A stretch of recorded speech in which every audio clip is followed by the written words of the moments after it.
Acompanhe a partir de agora a entrevista gravada por Glauco Faria. E nós vamos conversar agora com um médico e advogado sanitarista, pesquisador do Centro de Pesquisa em Direito Sanitário da Universidade de São Paulo, USP, Daniel Dourado. Bom dia, Daniel. Bom dia, Glauco. É um prazer estar aqui com vocês mais uma vez. Apesar de, como eu sempre digo, o assunto não é muito agradável, mas é sempre uma satisfação informar aí quem nos escuta e quem nos assiste. Prazer é nosso, Daniel. E eu queria começar a partir de uma postagem sua no seu perfil do Twitter, em que você diz o seguinte: a vacinação privada contra a Covid, antes de ter uma campanha nacional pública gratuita, é antiética e incompatível com a Constituição.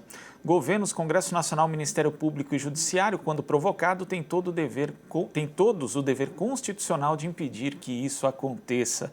Queria que você falasse a respeito dos riscos que a mercantilização da vacina traz para o Brasil, Daniel.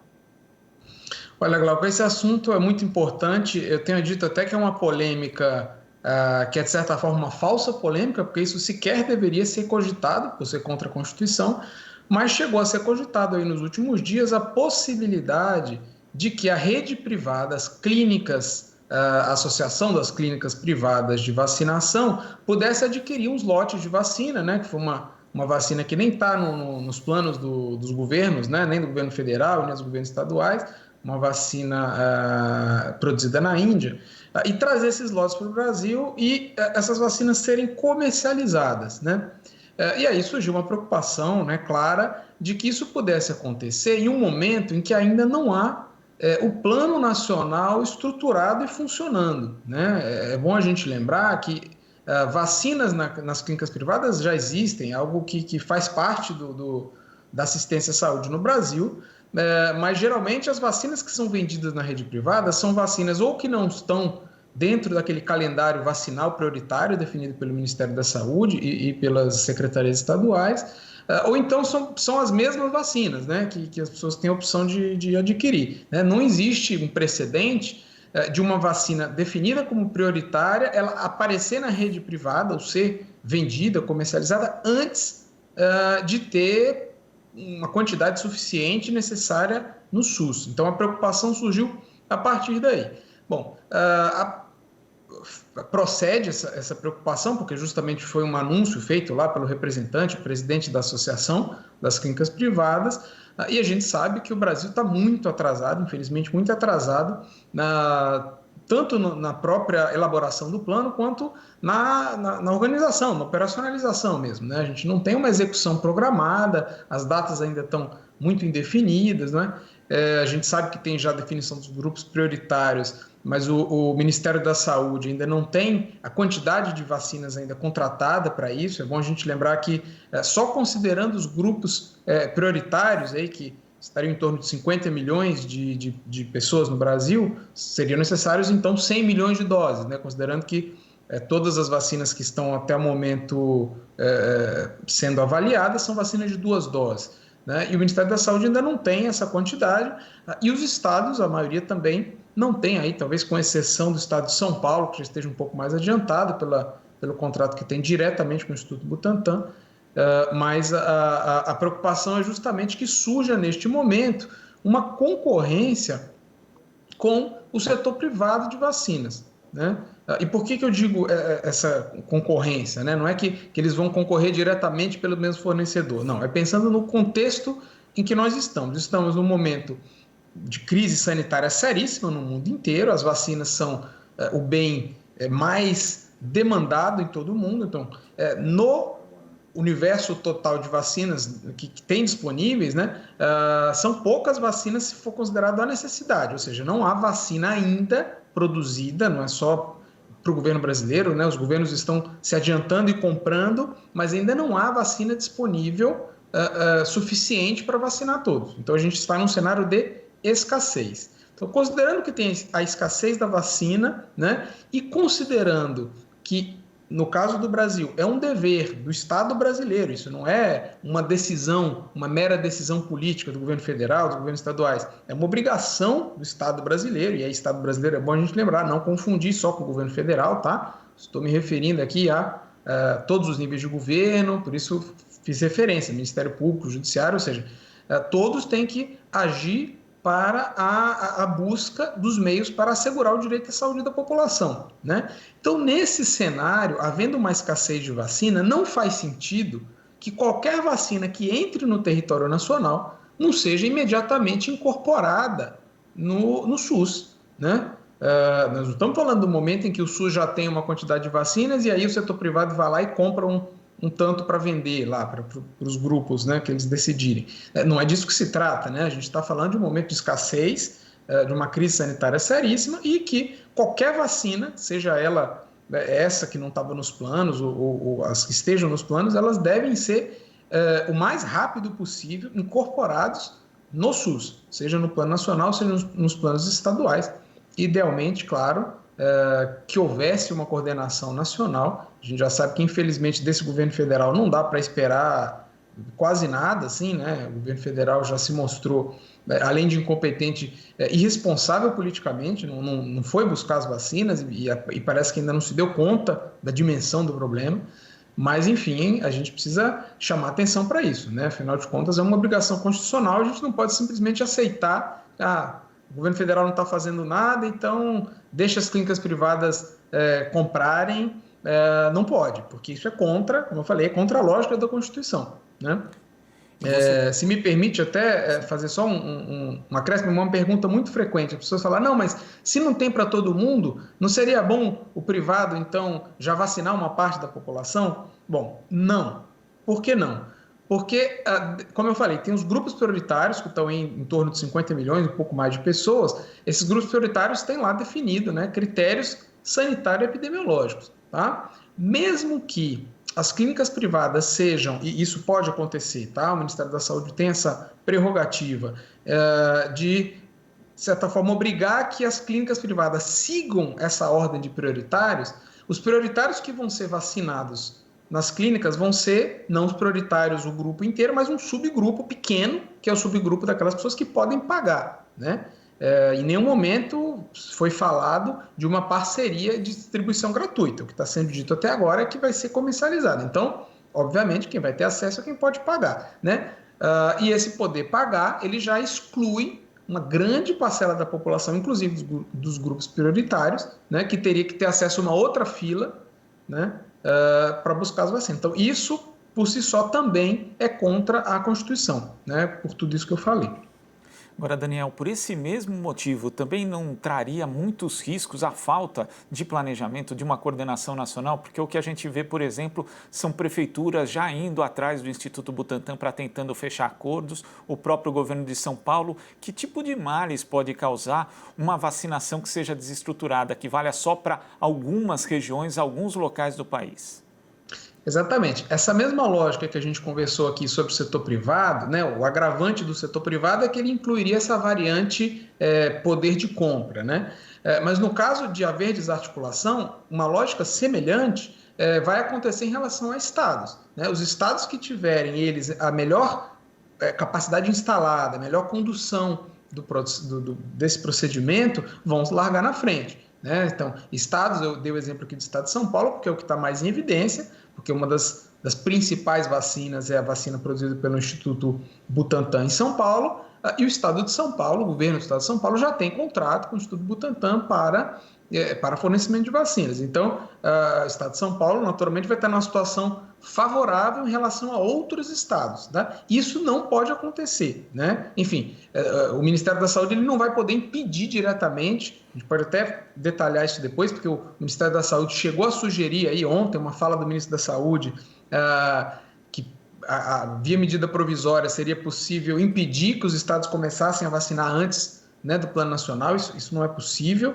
né? O federalismo brasileiro não permite essa interferência direta da esfera federal nos estados. Agora, o que deveria ter sido feito, e que já está muito atrasado, é o Ministério da Saúde assumir o seu papel de coordenação. Quem vai executar a vacinação, a parte logística de distribuição, né, não fica a cargo diretamente do Ministério da Saúde. O Ministério da Saúde dá um apoio operacional, logístico, mas são os estados e muitas vezes os próprios municípios. A vacinação é feita nos municípios, né? Então, o Ministério da Saúde abriu mão dessa coordenação e agora tenta, de alguma maneira, centralizar, né? Dizendo, não, muito por conta dessa disputa política aí que a gente está vendo entre o governo federal e o governo de São Paulo, né? Entre o governo Bolsonaro, o governo Dória, falasse, não, então o governo de São Paulo não vai começar primeiro, o Ministério da Saúde vai impedir. Isso é um problema também, né? Porque isso pode atrasar a vacinação, né? E vai deixar muitos estados numa situação de precariedade. Os estados que não tiveram contrato direto com o Butantan, muitos já estão buscando, e o Butantan pode vender direto para os estados, né?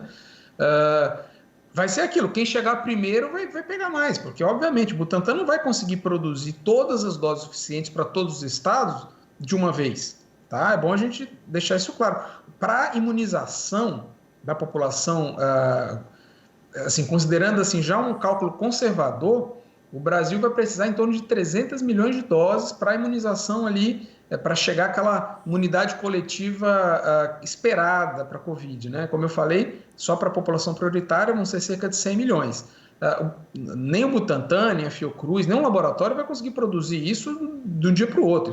Isso vai ser ao longo do ano, né, de 2021. Então, é muito importante deixar isso claro. Tão importante quanto existir as vacinas, existir o contrato, é a velocidade, a rapidez com que isso vai acontecer, né? Então isso precisa acontecer de forma articulada, né? Quando eu digo rapidez, não pode ser rápido num estado e lento no outro, porque afinal o Brasil é um país federativo e a função, né, falando aqui do Ministério da Saúde, deveria ser justamente de coordenar para haver equilíbrio entre as unidades da federação. Isso lamentavelmente não está sendo feito. O Ministério da Saúde está assumindo aí uma posição de querer impor, né, impedir os estados ou impor uma determinada agenda. Não é assim que funciona. O SUS ele funciona numa lógica de cooperação, sempre foi assim, né, em todos os governos. Enfim, e agora a gente está nesse cenário preocupante que é justamente disso, mesmo desconsiderando esse problema do privado, que seria um problema talvez quantitativamente menor, né? Esse problema que pode ser de grande dimensão, que é essa desarticulação entre as esferas de governo aí nesse momento tão crítico. Daniel, sabe o que você estava falando? Eu estava me lembrando aqui da Argentina, né? O Plano Nacional de Imunização lá contra a Covid-19 começou ali no final de dezembro e foi exatamente isso que você falou, né? As primeiras doses chegaram e foram distribuídas proporcionalmente conforme a população de cada província. Isso evita, justamente obedecendo também a lógica dos grupos prioritários, mas isso evita essa disputa que a gente pode acabar tendo no Brasil, né, Daniel? Exato. E isso é um alerta que foi lançado pela própria Organização Mundial de Saúde desde o começo da pandemia. Os países federativos, eles precisam ter um cuidado especial nessa organização, tá? Então a gente teve, por exemplo, o caso da Argentina, o caso da Alemanha, que também é um país federativo, né? Países em que não há uma centralização do poder e que essa distribuição entre estados ou províncias, ou cada país usa um nome diferente, mas a lógica é mais ou menos a mesma, né? E o Brasil, que tem autonomia dos estados, né? Enfim, não tem como interferir diretamente, mas tem como organizar e coordenar isso, né? Então, o Ministério da Saúde, para impedir esse tipo de conflito, deveria ter feito o que não fez, que é saído na frente, né? Não era para ter deixado chegar nesse nível agora em que há um conflito aberto entre o governo de São Paulo e o governo federal. Esse tipo de coisa não poderia acontecer numa situação como essa de maneira nenhuma, mas também é esperar demais considerando os atores, né? A gente sabe que não daria para esperar um comportamento diferente sabendo quem são aí. Mas é uma preocupação, né? Uma preocupação de que agora, chegando as vacinas, né, o Ministério da Saúde tenha perdido essa legitimidade, né? O Ministério da Saúde não tem feito conversas com secretários estaduais. A gente vê os secretários estaduais entre si se organizando, né, no CONAS, no Conselho de Secretários Estaduais, que está tendo um papel relevantíssimo, está tendo um papel que deveria ter sido feito em conjunto com o Ministério da Saúde. O Ministério da Saúde simplesmente abriu mão, então o CONAS está tomando a frente nessa articulação entre os estados, o que sempre fez, mas agora de maneira, de certa forma, autônoma, não é? E nós estamos vendo com preocupação este momento em que o Ministério da Saúde precisa comprar e precisa organizar essa distribuição, né? Então, a gente ainda tem... acho que é bom deixar isso bem claro. Assim, as vacinas chegaram, né? A notícia é boa de que as vacinas estão começando a chegar, né? Os resultados das pesquisas estão saindo, mas ainda é o começo do fim da pandemia. Ainda tem uma longa estrada pela frente aí, e muito provavelmente outras medidas ainda vão ser necessárias, não só a vacinação, quanto a medidas de contenção também. As medidas de confinamento não estão totalmente afastadas, não. O Daniel, e eu queria que você falasse também a respeito da desinformação que circula bastante em relação à imunização, à eficácia das vacinas, e infelizmente essa desinformação às vezes é propagada por lideranças políticas. Uma deputada federal, por exemplo, fez a seguinte postagem em uma rede social: se as pessoas que defendem a vacina de fato acreditassem no poder que ela tem, não nos forçariam a vacinar nossos filhos. Afinal, se ela funciona, vocês estarão imunizados e não pegarão o vírus de quem não se vacinou. Queria que você explicasse por que essa lógica da parlamentar não para em pé. Isso é muito boa, essa pergunta, Glauco, porque é uma dúvida muito frequente e é bom a gente deixar isso claro para as pessoas também. A vacinação, ela não é um bem de consumo individual. Não dá para você, eu, cidadão, pensar, eu vou me vacinar, pronto, estou tranquilo, quem não quiser que se vacinar, o problema é deles. Não funciona assim. Vacinação, ela por natureza, ela é um instrumento de ação coletiva. Ela é sempre pensada coletivamente. Toda estratégia de vacinação, ela é pensada em cobertura populacional, em quantidade de pessoas e grupos que vão ser vacinados. Tá? Vou explicar aqui claramente por que isso acontece. A gente tem visto aí, agora já virou de conhecimento comum, porque a gente está todo dia falando disso, a ideia de eficácia de vacina. A vacina tal tem eficácia, ontem a gente viu aí, né? 78%, a vacina outra tem 90%. O que significa isso? Primeiro que isso é feito em ambiente de pesquisa, ambiente controlado. Tá? Não necessariamente isso vai ser exatamente reproduzido no mundo real, mas é um parâmetro que se tem dentro daquela população, né? Geralmente tem uma margem ali que a gente chama de intervalo de confiança, que é uma margem estatística ali, enfim, um cálculo para saber quanto é aquele valor, mas diretamente significa o seguinte: não tem nenhuma vacina que é 100% eficaz, ou seja, em um grupo de pessoas, né, que vão ser vacinadas, algumas não vão desenvolver a imunidade e algumas vão adoecer. Então, não adianta alguém pensar que me vacinei, estou protegido, não importa o meu redor. Não, porque pegar aqui esse exemplo, né, um exemplo hipotético aqui, uma vacina que tem 80% de eficácia, que é uma excelente eficácia, né, uma muito boa eficácia, de cada 10 pessoas, 2 vão adoecer, né? Significa que 2 vão transmitir aquele agente infeccioso, no caso aqui o vírus, né? Então, não faz sentido se pensar como uma coisa individual, como se fosse um medicamento que você toma e você se cuidou e pronto. Não. Então, é por isso que, sabendo dessa diferença de eficácia, toda a campanha de vacinação é planejada já considerando isso, considerando a quantidade de pessoas que precisam ser cobertas, né? A quantidade de pessoas que precisam estar vacinadas, porque a gente já sabe que nesse universo, algumas dessas pessoas vacinadas vão se contaminar e transmitir, e é importante ter muita gente, principalmente dos grupos prioritários. Quanto mais gente vacinada, maior a chance de diminuir a circulação, né? Então isso precisa ficar muito claro. Eu dei aqui esse exemplo de 300 milhões de doses, que é o exemplo mais conservador do Brasil, né? Pensando em vacinar 150 milhões de pessoas, mas há vários cálculos aí que, dependendo da eficácia da vacina que for usada no Brasil, porque vai depender de qual vacina, né? É possível que haja necessidade de vacinar mais gente, né? Então essa projeção ela precisa ser feita todo o tempo, né? Então isso para desmontar justamente essa falácia de que se funciona, então você se vacine. Não. Se a gente tiver muita gente não vacinada, ela não vai funcionar, né? Inclusive para muitos daqueles que se vacinaram. A gente precisa, nesse momento, chamar chamar atenção e chamar essa necessidade de uma visão coletiva, de uma visão social, que infelizmente está faltando bastante no Brasil, né? Por falar nisso, Daniel, até a gente ter toda a distribuição das vacinas para o Brasil inteiro, também para ela ter eficácia, a imunização funcionar, ainda vai demorar provavelmente alguns meses. E a gente já está vivendo aqui um aumento no número de casos, infelizmente também de óbitos decorrentes do coronavírus. Que medidas deveriam ser tomadas agora para tentar frear esse contágio por parte do poder público e também das pessoas da sociedade em geral, Daniel? Olha, Glauco, as medidas são aquelas mesmas que nós temos chamado a atenção desde o começo da epidemia de Covid, né? A Covid é uma doença causada por um vírus para o qual, infelizmente, ainda não há tratamento. É bom a gente enfatizar isso, até porque o Ministério da Saúde tem sido um dos principais divulgadores dessa falsa notícia. A gente precisa dizer isso não é verdade, que existe o tratamento, o tal do tratamento precoce, isso não existe, tá?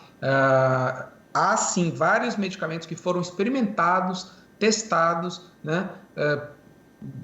Se buscaram alternativas terapêuticas, mas nenhuma se mostrou eficaz, né? Tirando ali o caso do corticoide para paciente internado que já está grave na UTI. Então esse foi o único, de fato, estudo que mostrou até hoje eficácia, mas não é o que vale para a população. Isso aí vai ser o que a equipe de terapia intensiva vai usar no paciente que está já grave em ventilação mecânica. Mas para a população em geral não tem nenhum, tá? Eu nem vou falar o nome dos remédios aqui para não dar falsa divulgação, tá? Esses remédios do tal kit COVID, nenhum funciona, tá?